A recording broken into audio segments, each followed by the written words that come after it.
ವಿಶ್ವ ಪರಿಸರ ದಿನಾಚರಣೆಯ ನಿಮಿತ್ತ ದಾಂಡೇಲಿ ನಗರದ ಇಎಸ್ಐ ಆಸ್ಪತ್ರೆಯ ಆವರಣದಲ್ಲಿ ಅರಣ್ಯ ಇಲಾಖೆಯಿಂದ ನಡೆದ ವನ ಮಹೋತ್ಸವ ಕಾರ್ಯಕ್ರಮಕ್ಕೆ ಸಿವಿಲ್ ನ್ಯಾಯಾಧೀಶೆ ರೋಹಿಣಿ ಡಿ ಬಸಾಪುರ್ ಚಾಲನೆ.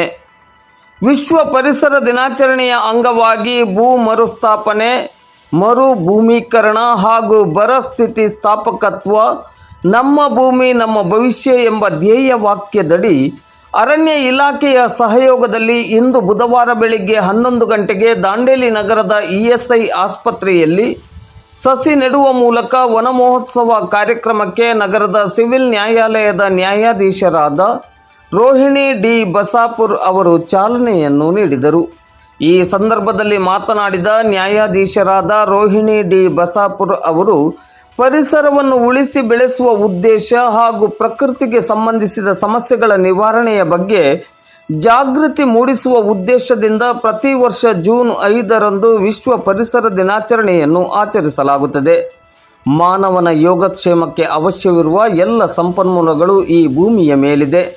ಆದರೆ ಮಾನವ ಮಾತ್ರ ಪ್ರಕೃತಿಯ ವಿಚಾರದಲ್ಲಿ ನಿರ್ದಯವಾಗಿದ್ದಾನೆ. ಮಾನವರು ನೈಸರ್ಗಿಕ ಸಂಪನ್ಮೂಲವನ್ನು ದಿನೇ ದಿನೇ ಹಾಳುಗೆಡವುತ್ತಿದ್ದಾರೆ. ಕಾಡುಗಳನ್ನು ಕಡಿದು ಮಾಲಿನ್ಯ ಹಾಗೂ ಜಾಗತಿಕ ತಾಪಮಾನ ಹೆಚ್ಚಾಗಲು ಕಾರಣರಾಗಿದ್ದಾರೆ.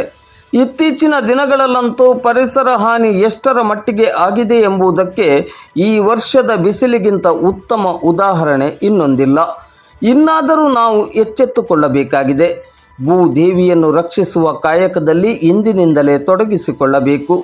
ಹವಾಮಾನ ಬದಲಾವಣೆ, ಜಾಗತಿಕ ತಾಪಮಾನ, ಅರಣ್ಯ ನಾಶ ಮತ್ತು ಜೀವ ವೈವಿಧ್ಯದ ನಷ್ಟದ ಬಗ್ಗೆ ಜಾಗೃತಿ ಮೂಡಿಸಲು ಪ್ರತಿ ವರ್ಷ ವಿಶ್ವ ಪರಿಸರ ದಿನಾಚರಣೆಯನ್ನು ಆಚರಿಸಲಾಗುತ್ತದೆ.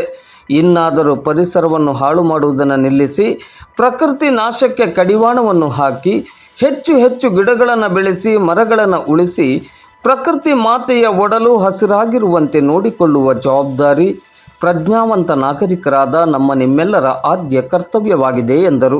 ಸಹಾಯಕ ಅರಣ್ಯ ಸಂರಕ್ಷಣಾಧಿಕಾರಿ ಸಂತೋಷ್ ಚವ್ಹಾಣ್ ಅವರು ಮಾತನಾಡಿ, ಈ ವರ್ಷ ವಿಶ್ವ ಪರಿಸರ ದಿನದ ಥೀಮ್ ಭೂಮಿ ಪುನಃಸ್ಥಾಪನೆ, ಮರು ಭೂಮೀಕರಣ ಮತ್ತು ಬರ ಸ್ಥಿತಿಸ್ಥಾಪಕತ್ವ. UN ಕನ್ವೆನ್ಷನ್ ಪ್ರಕಾರ ಭೂಮಿಯು ಈಗಾಗಲೇ 40% ಕ್ಷೀಣಿಸಿದೆ. ಇದು ಪ್ರಪಂಚದ ಅರ್ಧದಷ್ಟು ಜನಸಂಖ್ಯೆಯ ಮೇಲೆ ನೇರ ಪರಿಣಾಮ ಬೀರುತ್ತದೆ. ಬರಗಾಲದ ಅವಧಿಯು 2000ನೇ ಇಸವಿಯಿಂದ 29% ಹೆಚ್ಚಾಗಿದೆ. ಕೂಡಲೇ ಈ ಬಗ್ಗೆ ಕ್ರಮ ಕೈಗೊಳ್ಳದೆ ಹೋದಲ್ಲಿ 2050ರ ವೇಳೆಗೆ ವಿಶ್ವದ ಜನಸಂಖ್ಯೆಯ 3/4 ಭಾಗದಷ್ಟು ಜನರ ಮೇಲೆ ಇದು ನೇರ ಪರಿಣಾಮ ಬೀರಬಹುದು ಎಂದು ವಿಶ್ವಸಂಸ್ಥೆ ಈಗಾಗಲೇ ತಿಳಿಸಿದೆ. ಪರಿಸರದ ರಕ್ಷಣೆ ಕೇವಲ ಅರಣ್ಯ ಇಲಾಖೆಯ ಜವಾಬ್ದಾರಿ ಮಾತ್ರವಲ್ಲ. ಪರಿಸರದ ರಕ್ಷಣೆ ಪ್ರತಿಯೊಬ್ಬ ನಾಗರಿಕನ ಆದ್ಯ ಕರ್ತವ್ಯ. ಸಮೃದ್ಧ ಪರಿಸರದಿಂದ ಸಮೃದ್ಧ ಆರೋಗ್ಯ ನಿರ್ಮಾಣ ಸಾಧ್ಯ. ಈ ನಿಟ್ಟಿನಲ್ಲಿ ಅರಣ್ಯ ಸಂರಕ್ಷಣೆಗೆ ಹೆಚ್ಚಿನ ಆದ್ಯತೆಯನ್ನು ನೀಡಬೇಕೆಂದು ಕರೆ ನೀಡಿದರು. ಈ ಸಂದರ್ಭದಲ್ಲಿ ಸರ್ಕಾರಿ ಅಭಿಯೋಜಕರಾದ ರಮೇಶ್ ಎಂ ಬಂಕಾಪುರ್, ತಾಲೂಕು ಆರೋಗ್ಯ ವೈದ್ಯಾಧಿಕಾರಿ ಡಾಕ್ಟರ್ ಅನಿಲ್ ಕುಮಾರ್ ನಾಯ್ಕ್, ನ್ಯಾಯವಾದಿಗಳ ಸಂಘದ ಅಧ್ಯಕ್ಷರಾದ HS ಕುಲಕರ್ಣಿ ಮೊದಲಾದವರು ಮಾತನಾಡಿ, ನಮ್ಮ ರಾಷ್ಟ್ರದ ಪರಮೋಚ್ಚ ಸಂಪತ್ತು ಅರಣ್ಯ ಸಂಪತ್ತು. ಅರಣ್ಯ ಸಂಪತ್ತಿನ ರಕ್ಷಣೆ ನಮ್ಮೆಲ್ಲರ ಪ್ರಮುಖ ಜವಾಬ್ದಾರಿ. ಸ್ವಚ್ಛಂದ ಹಾಗೂ ಆರೋಗ್ಯವಂತ ಸಮಾಜ ನಿರ್ಮಾಣದಲ್ಲಿ ಸಮೃದ್ಧ ಪರಿಸರದ ನಿರ್ಮಾಣ ಅತಿ ಅವಶ್ಯವಾಗಿದೆ. ಈ ನಿಟ್ಟಿನಲ್ಲಿ ವಿಶ್ವ ಪರಿಸರ ದಿನಾಚರಣೆಯ ದಿನವಾದ ಇಂದು ನೀವೆಲ್ಲರೂ ಸಮೃದ್ಧ ಪರಿಸರ ನಿರ್ಮಾಣದ ಸಂಕಲ್ಪವನ್ನು ತೊಡಬೇಕೆಂದು ಕರೆ ನೀಡಿದರು. ಈ ಸಂದರ್ಭದಲ್ಲಿ ಇಎಸ್ಐ ಆಸ್ಪತ್ರೆಯ ವೈದ್ಯಾಧಿಕಾರಿ ಡಾಕ್ಟರ್ ಗೌಸ್ ಸೈಯದ್, ವಲಯಾರಣ್ಯಾಧಿಕಾರಿ ಅಪ್ಪಾರಾವ್ ಕಲ್ಶೆಟ್ಟಿ, ಇಎಸ್ಐ ಆಸ್ಪತ್ರೆಯ ಅಧೀಕ್ಷಕರಾದ ವಿನಾಯಕ್ ಪವಾರ್, ನಗರದ ಸಿವಿಲ್ ನ್ಯಾಯಾಲಯದ ಅಧಿಕಾರಿಗಳು ಮತ್ತು ಸಿಬ್ಬಂದಿಗಳು, ವಕೀಲರು, ಸಾರ್ವಜನಿಕ ಆಸ್ಪತ್ರೆ ಮತ್ತು ಇಎಸ್ಐ ಆಸ್ಪತ್ರೆಯ ಅಧಿಕಾರಿಗಳು ಮತ್ತು ಸಿಬ್ಬಂದಿಗಳು, ಅರಣ್ಯ ಇಲಾಖೆಯ ಅಧಿಕಾರಿಗಳು ಮತ್ತು ಸಿಬ್ಬಂದಿಗಳು ಉಪಸ್ಥಿತರಿದ್ದರು. ಸಸಿಗಳನ್ನು ನೆಡುವ ಮೂಲಕ ಒಂದು ಅರ್ಥಪೂರ್ಣವಾಗಿ ಒಂದು ಪರಿಸರ ದಿನಾಚರಣೆಯನ್ನು ಆಚರಿಸಿದ್ದೇವೆ. ನಾವೆಲ್ಲ ಮನುಷ್ಯರು ನಮ್ಮ ಸ್ವಾರ್ಥಕ್ಕಾಗಿ ಪರಿಸರವನ್ನು ನಾಶ ಮಾಡ್ತಾ ಇದ್ದೇವೆ. ಅದರ ಎಫೆಕ್ಟ್ ಏನಾಗ್ತದೆ ನಾವೆಲ್ಲ ನೋಡ್ತಾ ಇದ್ದೀವಿ. ಈಗ ಪರಿಸರದಲ್ಲಿ ನಮ್ಮ ಹೆಚ್ಚಿನ ಒಂದು ಬಿಸಿಲು ಹೆಚ್ಚಿಗೆ ಆಗ್ತಾಯಿದೆ, ಮಳೆ ಆಗೋ ಟೈಮಿಗೆ ಮಳೆಗಳು ಆಗ್ತಾ ಇಲ್ಲ. ಅದೇ ರೀತಿಯಾಗಿ ಅನೇಕ ಪ್ರಾಕೃತಿಕ ವಿಕೋಪಗಳನ್ನು ಕೂಡ ನಾವು ನೋಡ್ತಾ ಇದ್ದೇವೆ. ಅದಕ್ಕೆ ಕಾರಣ ಯಾರು ಅಂತಂದರೆ ನಾವೇನೆ. ಅದಕ್ಕೆ ಮುಖ್ಯವಾದ ಕಾರಣ ಅಂದರೆ ಕಾಡು ನಾಶ ಆಗಿರ್ಬೋದು. ಇನ್ನು ಇತರೆ ಹಲವಾರು ಕಾರಣಗಳಿಂದ ಪರಿಸರವನ್ನು ನಾವು ಡೈರೆಕ್ಟ್ ಅಥವಾ ಇಂಡೈರೆಕ್ಟಾಗಿ ನಾವು ನಾಶವನ್ನು ಮಾಡ್ತೇವೆ ಅಥವಾ ಅತಿಯಾದ ಪ್ಲಾಸ್ಟಿಕ್ ಬಳಕೆಯಿಂದ ಪರಿಸರಕ್ಕೆ ಹಾನಿಯನ್ನು ಮಾಡ್ತೇವೆ. ಹಾಗಾಗಿ ಇದು ಸರಿಯಾದ ಸಮಯ, ನಾವೆಲ್ಲ ಎಚ್ಚೆತ್ತುಕೊಳ್ಬೇಕು. ಹೆಚ್ಚಿನದಾಗಿ ಒಂದು ಸಸಿಗಳನ್ನು ನೆಡೋ ಮೂಲಕ ಒಂದು ಪರಿಸರವನ್ನು ವೃದ್ಧಿಯನ್ನು ಮಾಡಬೇಕು, ಹಾಗೆ ಕಾಡುಗಳನ್ನು ಸಂರಕ್ಷಣೆಯನ್ನು ಮಾಡಬೇಕು. ಈ ನಿಟ್ಟಿನಲ್ಲಿ ನಮಗೆ ಈ ವರ್ಷ ನಮ್ಮ ಹೈಕೋರ್ಟಿಂದ ನಮಗೆ 10,000 ಸಸಿಗಳನ್ನು ಪ್ರತಿಯೊಂದು ರಾಜ್ಯಾದ್ಯಂತ ಪ್ರತಿಯೊಂದು ತಾಲೂಕಿನಲ್ಲೂ ಕೂಡ 10,000 ಸಸಿಗಳನ್ನು ನೆಡುವಂತಹ ಒಂದು ಉದ್ದೇಶವನ್ನು ನಾವೆಲ್ಲರೂ ಇಟ್ಕೊಂಡಿದ್ದೀವಿ. ಅದೇ ನಿಟ್ಟಿನಲ್ಲಿ ಇವತ್ತು ಒಂದು ಅರಣ್ಯ ಇಲಾಖೆಯ ಒಂದು ಸಹಯೋಗದಿಂದ ನಾವು ಆ ಒಂದು ಟಾರ್ಗೆಟನ್ನು ರೀಚ್ ಮಾಡಬೇಕು ಅಂತ ಮೊದಲನೇದಾಗಿ ಇವತ್ತಿನ ದಿನದಿಂದ ನಾವಿಲ್ಲಿ ಪ್ರಾರಂಭ ಮಾಡಿದ್ದೇವೆ. ಹಾಗಾಗಿ ಇಲ್ಲೆಲ್ಲ ನೆಡೆದಿರುವಂತಹ ನಮ್ಮೆಲ್ಲರ ಕರ್ತವ್ಯ ಏನು ಅಂತಂದರೆ ಹೆಚ್ಚಿನದಾದಂತಹ ಒಂದು ಸಸಿಗಳನ್ನು ಇನ್ನು ಫಾರೆಸ್ಟ್ ಇಲಾಖೆಯಲ್ಲೆಲ್ಲರೂ ಕೂಡ ಒಂದು ಸಸಿಗಳನ್ನು ಪಡೆದುಕೊಂಡು ಅದನ್ನು ತಮ್ಮ ಮನೆಗಳಲ್ಲಿ ಅಥವಾ ಎಲ್ಲೆಲ್ಲಿ ಜಾಗ ಇದೆ ಅಂತಲ್ಲೆಲ್ಲ ಹೋಗಿ ನೆಟ್ಟು ಒಂದು ಕಾಡನ್ನು ಸಂರಕ್ಷಣೆ ಮಾಡ್ಕೊಳ್ಬೇಕು ಅಂತ ನಾನೆಲ್ಲರಿಗೂ ಹೇಳ್ತೀನಿ. ಮೇನ್ ಧ್ಯೇಯವಾಕ್ಯ ಏನಪ್ಪ ಅಂತಂದರೆ ಭೂ ಮರುಸ್ಥಾಪನೆ, ಮರುಭೂಮೀಕರಣ ಮತ್ತು ಸ್ಥಿತಿಸ್ಥಾಪಕತ್ವ ಅಂತಂದರೆ ಭೂ ಮರುಸ್ಥಾಪನೆ ಅಂತಂದರೆ ಈಗಾಗಲೇ ನಮ್ಮ ಮೇಡಮ್ ಅವ್ರು ಹೇಳಿದಾಗೆ ನಾವು ಈ ಭೂಮಿಯನ್ನು ಭಾಳಷ್ಟು ರೀತಿಯಲ್ಲಿ ನಾವು ಹಾಳನ್ನು ಮಾಡಿರ್ತೀವಿ. ಫಾರ್ ಎಕ್ಸಾಂಪಲ್ ಏನಪ್ಪ ಅಂದ್ರೆ ನಾವು ದಾಂಡೇಲಿಯಲ್ಲಿ ನಾವು ದಿನನಿತ್ಯ ನಾವು ನೋಡಬೇಕಾದ್ರೆ ಸಾಕಷ್ಟು ಜನ ಇಲ್ಲಿ ಪ್ರವಾಸಿಗರ ಸಂಖ್ಯೆ ಬರ್ತಾ ಇದ್ದಾರೆ, ಟೂರಿಸಂ ಬೆಳೀತಾ ಇದೆ. ಆ ಟೂರಿಸಂ ಬೆಳೆಯೋದ್ರೊಂದಿಗೆ ನಮ್ಮ ಒಂದು ಪರಿಸರನೂ ಕೂಡ ಭಾಳಷ್ಟು ಹಾಳು ಮಾಡ್ತಾ ಇದ್ದಾರೆ. ಯಾಕಂದರೆ ಎಲ್ಲಿ ಬೇಕಾದಲ್ಲಿ ತಾವೆಲ್ಲ ನೋಡಿರಬಹುದು, ಪ್ಲಾಸ್ಟಿಕ್ಕನ್ನು ಬೇಕಾಬಿಟ್ಟು ಚೆಲ್ತಾರೆ.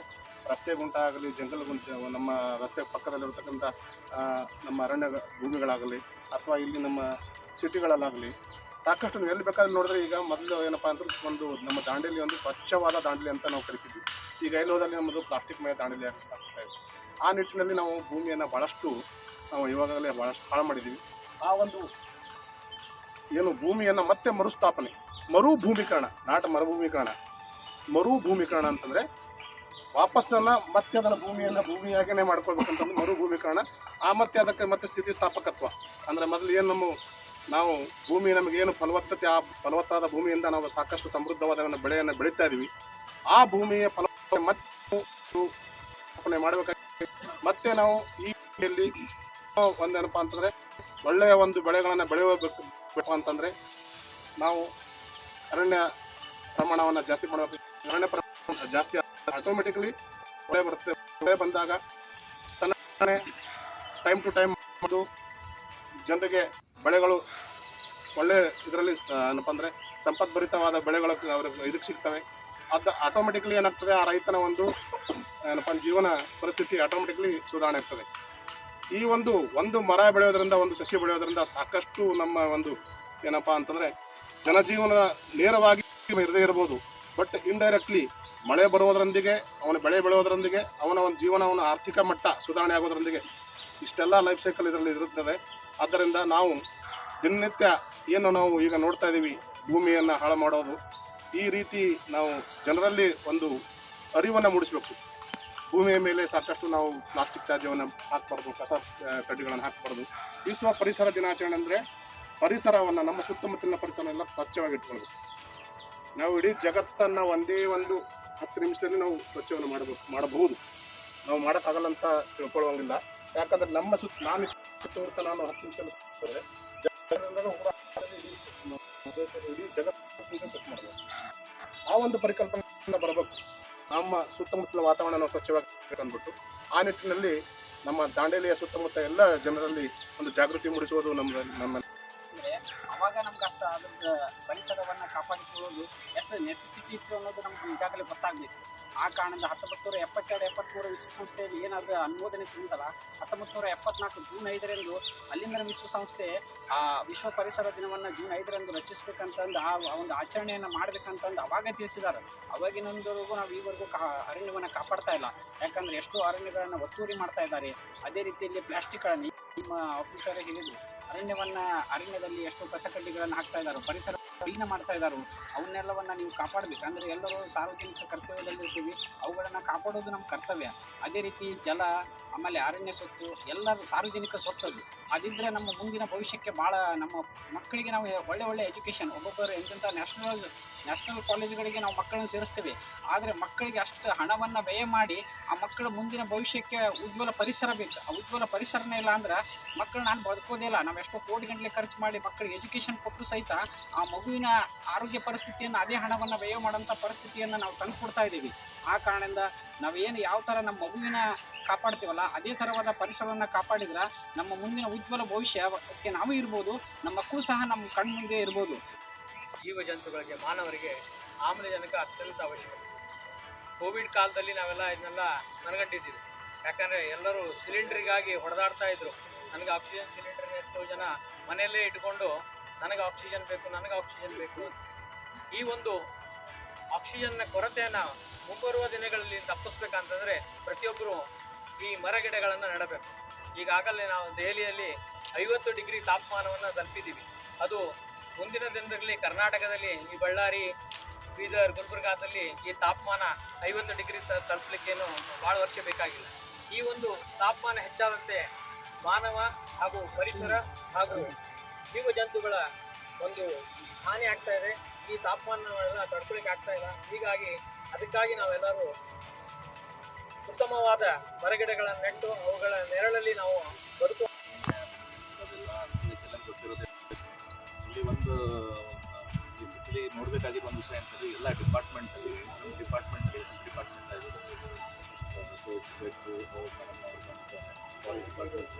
ಹೀಗೆ ನಮ್ಮ ಈ ಗೌರ್ಮೆಂಟ್ ಡಿಪಾರ್ಟ್ಮೆಂಟ್ಸ್ ವರ್ಕ್ ಮಾಡ್ತಾ ಇದ್ದೀವಿ. ಇದರಲ್ಲಿ ಕೂಡಿ ಇದನ್ನು ನಾವು ಕಾರ್ಯಕ್ರಮವನ್ನು ಈಗ ನಡೆಸ್ತಾ ಇದ್ದೀವಿ. ಲೈಕ್ ಇದನ್ನು ಜನಕ್ಕೆ ಒಂದು